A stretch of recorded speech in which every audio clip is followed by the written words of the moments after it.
And happy day. How does slowing down sound to you today? Would you like to reduce the noise for just a bit? Are you ready to make a choice and decide to listen? My name is Igor S.F. Walker. I'm here to remind people to slow down, to reduce the noise, to walk their lives into a natural flow. Welcome back to the Book of the Week series. Every week as I read another amazing title, I share it with the world, and today we look at The Richest Man in Babylon by George Clason. Babylon possessed just two natural resources, a fertile soil and water in the river.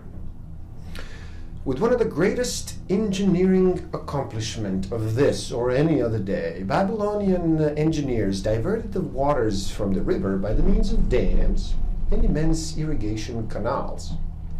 Far out across the Arab Valley went these canals to pour life-giving waters over the fertile soil. This ranks amongst the first engineering feats known to history. Such abundant crops, reward of this irrigation system, the world has never seen before. Money is the medium by which earthly success is measured. Money makes possible the enjoyment of the best the earth affords. Money is plentiful for those who understand the simple laws which govern its acquisition. Money is governed today by the same laws which controlled it when prosperous men walked the streets of Babylon 6,000 years ago. If you have not acquired more than a bare existence in the years since we were youths, it is because you have either failed to learn the laws that govern the building of wealth, or else you do not observe them. As for study, did not our wise teachers teach us that learning was of two kinds? The one kind being the things we learned and knew, and the other being the training that taught us how to find out what we did not know. I found the road to wealth when I decided that a part of all I earned was mine to keep, and so will you. Every gold piece you save is a slave to work for you. Every copper it earns, its child, also can earn for you. If you would become wealthy, then what you save must earn, and its children must earn, that all may help to give you the abundance you crave.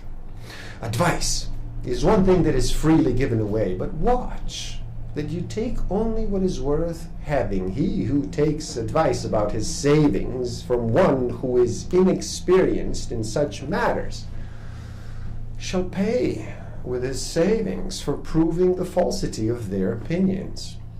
You first learn to live upon less than you can earn. Next, you learn to seek advice from those who are competent through their own experience to give it. And lastly, you have to learn to make gold work for you. Would you call a fisherman lucky who for years so studied the habits of the fish that with each changing wind he could cast his nets about them? Opportunity is a haughty goddess that wastes no time with those who are unprepared. When I set a task for myself, I complete it. Therefore, I'm careful not to start difficult or impractical tasks because I love leisure. Enjoy life while you're here. Do not overstrain or try to save too much. If 1/10 of all you earn is as much as you can comfortably keep, be content to keep this portion.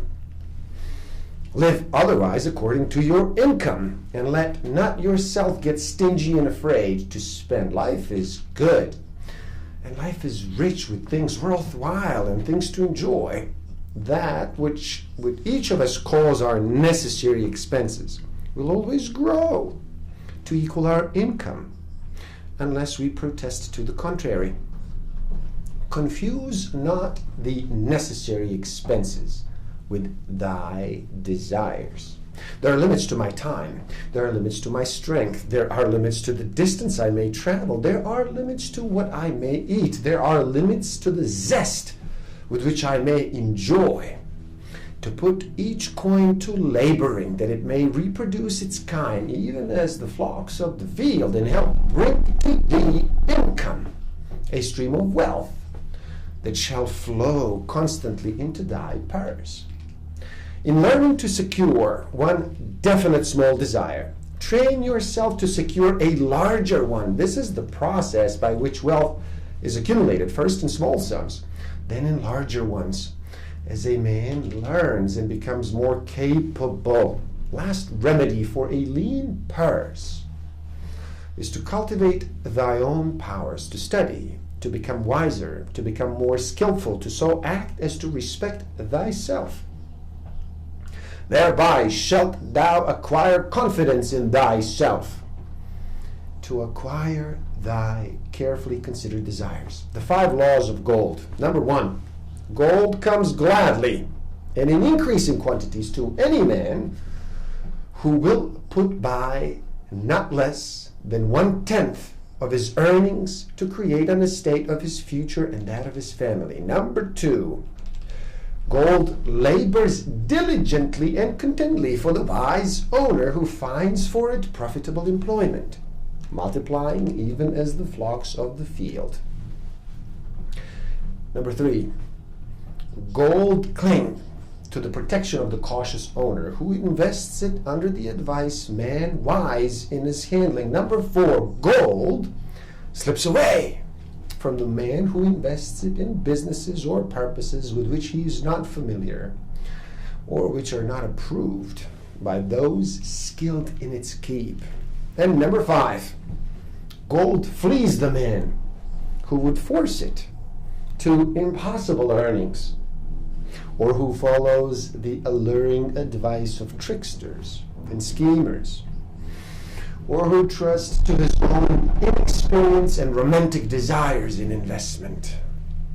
To him who is without knowledge of the 5 laws, gold comes not often and goes away quickly.